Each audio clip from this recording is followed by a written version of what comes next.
Kalau saran saya sih, udah usia segini sudah, saya mah ngitungnya kalau Nabi Muhammad kan 63 tahun Ya, meninggal ya, lagi puncak-puncaknya kesuksesan gitu. Jadi masih seger-segernya. Sahabat-sahabat Nabi juga Abu Bakar 63, sahabatnya ada 3 orang tuh 63 tahun. Jadi saya matoknya juga, saya 63 tahun harus sudah siap pulang. Walaupun kan kalau umur tuh ada 3 rahasianya. Satu, ya, waktu kita tidak tahu, itu rahasia Allah pencipta kita. Yang kedua, tempat. Kita akan ngedatengin tempat kematian kita. Dan yang ketiga, cara. Kita tidak tahu ya, caranya seperti apa. Kalau udah waktunya harus meninggal kan kita pasti mati. Orang mati kan cuma satu sebabnya, karena waktunya sudah tiba. Lalu nanti ya, akan datang penyebabnya. Penyebab itu bukan yang membuat kita mati, tapi jalan kematian aja. Tapi kan yang namanya sukses itu kita mati dengan mati terhormat, husnul khotimah namanya kalau di Islam. ya, Supaya ya, matinya baik, ya sudah sekarang tiap hari mikir baik, ngomong baik, berbuat baik, berhati baik. Karena Allah itu tidak nyimpan kebahagiaan kecuali pada kebaikan. Nah kan udah ya, lama hidupnya ya. 60 tahun, harus punya waktu buat jujur. Itu saya bahagia tidak? Mau sampai kapan ini hidup kayak gini ya? Benar, benar. Gimana? Coba dipikirkan itu. Ya, saya sudah pikirkan justru selama musim corona ini saya lagi berpikir mulai mengurangi pekerjaan dan akan melakukan perjalanan di mana saya suka ke berbagai kota di Indonesia sebagai bagian dari menikmati hidup. Kira-kira itu. Saya tidak ambisi jadi politician, tidak ambisi jadi DPR, tidak ambisi jadi menteri, karena saya tahu kalau saya duduk di sana nggak cocok dengan kepribadian saya yang apa adanya. Yang kayak gini itu ya. Iya. Ada cita-cita yang belum tercapai nggak Bang? Cita-cita yang belum tercapai, 3 anak saya semuanya lulus Fakultas Hukum dari Inggris dan saya masih harus membimbing mereka agar menjadi pengacara handal karena tanpa jam terbang yang tinggi seorang pengacara nggak mungkin jadi. Jadi cita-cita saya yang belum terwujud adalah dalam 3 tahun ini akan terus saya bimbing mereka agar benar-benar menguasai praktek. Itu aja, nggak ada lagi yang saya harapkan. Karena saya menang perkara banyak, duitnya dapat pun kita nggak lihat duitnya Pak, langsung masuk rekening. Ya, tetap aja akhirnya makan tiap hari sama juga mie ayam, nasi sama bubur, nggak ada bedanya sama super taxi. Nah Bang ya, dalam pelajaran Islam itu yang namanya rezeki itu 3. Ya, Satu, yang dimakan jadi kotoran, itu udah dari rezeki kita. Udah ya, masuk kan? Udah diproses. Yang kedua, yang dipakai dan sampai usang, itu rezeki kita nih. Seperti itu kaos. Itu pasti ya. mahal banget ya. Itu berapa ratus juta tuh kaos ini. Ini nggak mahal, cuma yang mahal itu merek Lamborghini-nya. Ini kaos Lamborghini kebetulan. Kaosnya mah itu 180.000 ya. Itu mereknya Iya, yang mahal ya. benar. Nah itu udah rezeki udah. Yang ketiga, rezeki itu adalah yang dipakai manfaat, yang dinafkahkan, pakai nolong orang. Itu rezeki kita. Lah sekarang yang ada di bank mah belum. Rezeki kita, yang ada di bank tuh kan cuma ngaku-ngaku, lihat enggak, megang enggak, make enggak. Betul nggak sih Bang? Benar, itu yang saya pikirkan. Saya berperang bisa tahunan, berperang di pengadilan, berdebat, dapat duitnya saya nggak pernah lihat masuk rekening langsung. Mungkin kalau kita tiba-tiba dia mati, duitnya pun nggak sempat pamit sama kita. Nah sekarang saya mau nanya, itu kalau Bang Hotman misalkan meninggal lah, besok lusa, apa yang kira-kira dibawa tuh ke kubur? Ke alam Ya, selanjutnya ini? hanya sepasang jas dan sepatu. Iya Biasanya begitu. kan? Cuman itu kan? Benar. Terus jadi kita siang malam menggadaikan waktu kita. Bukan tidak boleh jadi pengacara, enggak. Tapi kalau hanya sekedar untuk dunia, nah sekarang kita makin tua. Makin tua kan suka makan obat-obatan enggak? Vitamin dan sebagainya. Kan? Udah mulai banyak Bukan asam suka urat, lagi. Bisa kolesterol. tiap jam saking ada. Ya, serba makan obat untuk mencegah. Belum ada sih penyakit khusus, tapi semuanya sudah ada resep dari dokter untuk asam urat ini, untuk gula darah ini, sudah ada semua. Tiap malam makan. Nah itulah rezekinya. Ya, Rezekinya itu obat-obatan. Kita ini udah tua, kita kan cuma beda 2 tahun ya. Haruslah udah lebih dari ya, separuh, ya, udah lebih dari 3/4 kan kita hidup ini. Tinggal ya. sekarang sisanya ini. Kita harus siap bagaimana masa tua yang indah ya. Hidup penuh manfaat, hati tenang, ibadah terjaga. Justru itu, kalau udah tua masih centil, ya tua pontang-panting sana-sini, hanya buat ngumpulin dunia dan dunia juga nggak dirasain. Terus di mana kita merasakan bahagia yang asli, betul? Kan bahagia yang asli di dalam, kita nggak bisa bohong. Betul, betul. Apalagi dengan musim corona ini, kita jadi benar-benar banyak berpikir tentang arti kehidupan. Banyak maknanya. Banyak Apa coba sekali yang maknanya. didapat? Arti kehidupan apa yang didapat di selama jeda ini nih?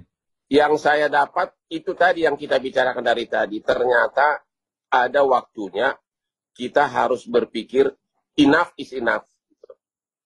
Enough is enough. Sudah waktunya berbuat lain selain hanya mengejar harta, membuat lawan kalah perkara, kepopularitan, dan sebagainya. Ada waktunya kita harus mencari hobi yang cocok dengan diri kita. Ya itu dia tadi. Sambil menunggu tinggal berapa tahun lagi gitu loh. Iya, ini apalagi kan 60 ini katanya virus itu hobi sekali sama yang di atas 60, Bang. Iya benar. Ya. Iya, sebetulnya ingat mati itu bagus ya. Dengan ingat mati kita tidak menyia-nyiakan kesempatan berbuat baik. Betul tidak? Betul. Harus banyak diingat kematian karena nasihat terpenting itu mati. Kalau sudah mati sudah selesai kita kesempatan berbuat baik. Kesempatan ibadah selesai, kesempatan berbuat baik selesai. Tinggal perhitungan nanti di sana di akhirat ya. Nah, mumpung kita ada kesempatan nih Bang.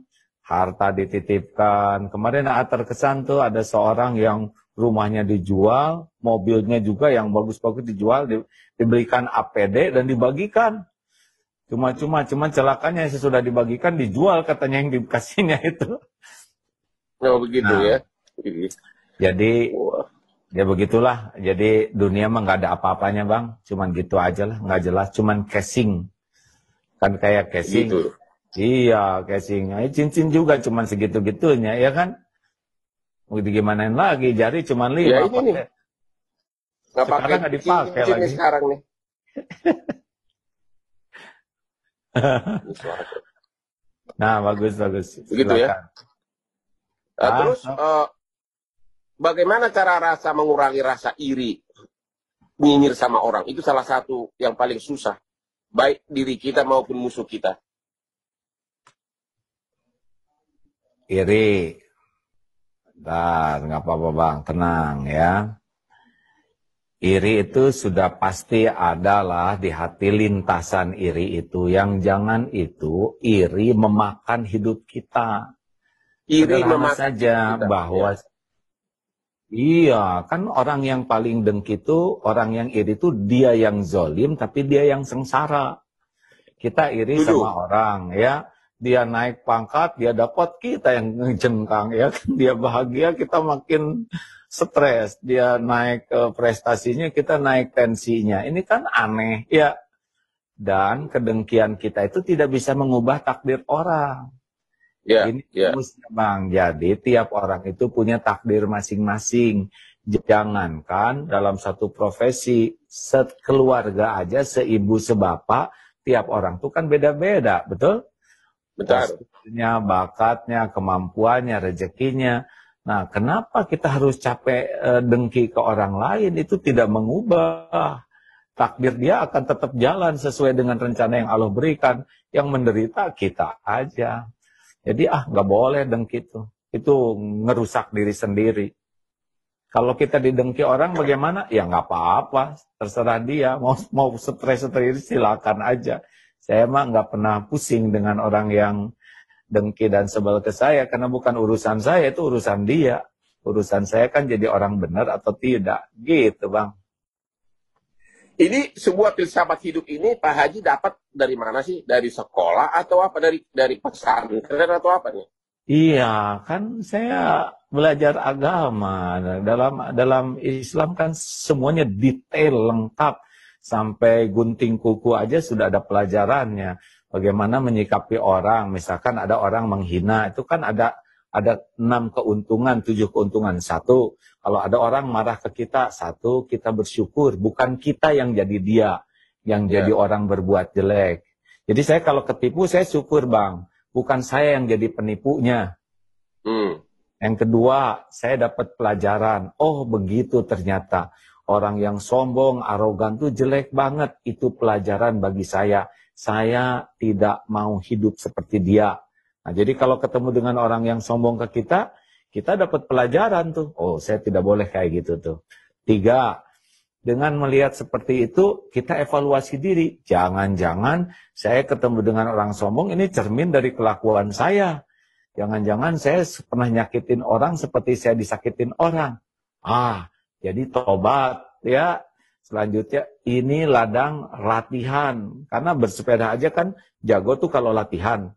Nah, kalau kita ingin punya kesabaran, harus ada yang nyakitin dong. Supaya latihan mengatasi perilaku. Dan puncaknya, ini kesempatan bagi saya, kalau ada yang berbuat jelek, saya balas dengan kebaikan. Nah, dia ngeluarin keburukan, saya ngeluarin kebaikan. Jadi kita terupgrade justru gara-gara orang yang berbuat kurang baik. Jadi naik aja terus kita ini. Hatinya lebih tenang, akhlak lebih baik. Gitu, Bang. Tapi apakah salah kalau saya misalnya sudah sukses, saya dapat duit, apakah salah apabila saya berpenampilan mewah? Oh ya, nggak apa-apa itu kalau abang mau mah dunia emang kayak gitu. Yang jangan diperbudak oleh dunia ini. Jadi kita kepikiran terus, jadi jangan melekat dunia ini di hati. Dunia mah di tangan aja. Kalau udah melekat di hati, dunianya nggak ada, robek kayak perangko, melekat di amplop. Kalau diambil perangkonya, robek itu. Nah, nggak boleh dunia ini bikin sakit hati, bikin capek. Ya saja, walaupun dunia kaya, ya relax saja. Ya. Nah, orang diperbudak dunia itu dari bangun sampai tidur lagi. Angkat aja, Bang, nggak apa-apa. Nggak, ada anak. Ya, terus nggak apa-apa. Jadi dunia ini tempat tinggal kita. Kalau takdirnya kaya ya nggak apa-apa. Yang jangan itu kaya dengan makan rezeki orang. Satu tuh jangan ya. Yang kedua kaya dan nahan rezeki orang. Jadi kita ngumpul-ngumpul aja. Nah itu jangan. Dan jangan diperbudak kekayaan. Sehingga kita hidupnya tuh nggak menikmati apa-apa. Terus aja mikir yang belum ada kerjaan. Sampai di tempat tidur, nggak tidur. Lagi makan, nggak nyaman. Mobil bagus, nggak ternikmati. Karena di dalamnya juga kita tidak menikmati. Aslinya ya dunia ini Bang, hanya untuk memuaskan lahiriah saja. Kayak kursi empuk, udah sudah gitu. Mobil bagus, ngegas, cuman itu aja. Hati nggak cocok dengan dunia ini. Hati itu cocok kalau kita senang dengan kebenaran, dekat dengan pencipta kita. Jadi abang tanya siapa teman-teman, jujur apakah benar di lubuk hatinya tenang? Nggak bisa. Dan itu tapi kan di alam persaingan seperti di ibu kota ini, kalau kita terlalu jujur biasanya kalah. Ya itu mah terserah lah. Kalau saya mah yakin orang jujur mah tetap sukses ya. Begitu. Setidaknya kita nggak ngebohongin diri sendiri, kita punya kepuasan. Oh saya ada. Mau apa kita punya sesuatu tapi kita tidak punya kepuasan terhadap pribadi diri sendiri, benar? Benar, benar. Sambil bercermin, misalkan ya, ini pejabat, sambil bercermin, sebetulnya saya itu penipu, saya pembohong. Orang menghormat gini, tapi dirinya sendiri tahu dirinya nggak ada apa-apanya. Cuman sampah yang pakai kemasan bagus. Terus kita mati apa? Jadi intinya suara hati jangan dilawan, begitu. Lah, kan kita tuh bahagia tuh karena kita bisa ngikutin suara hati nurani kita, Bang. Kekayaan kita termahal tuh kan hati nurani, benar? Para penjahat itu orang yang udah nggak punya hati, betul tidak? Orang baik-baik itu orang yang punya hati.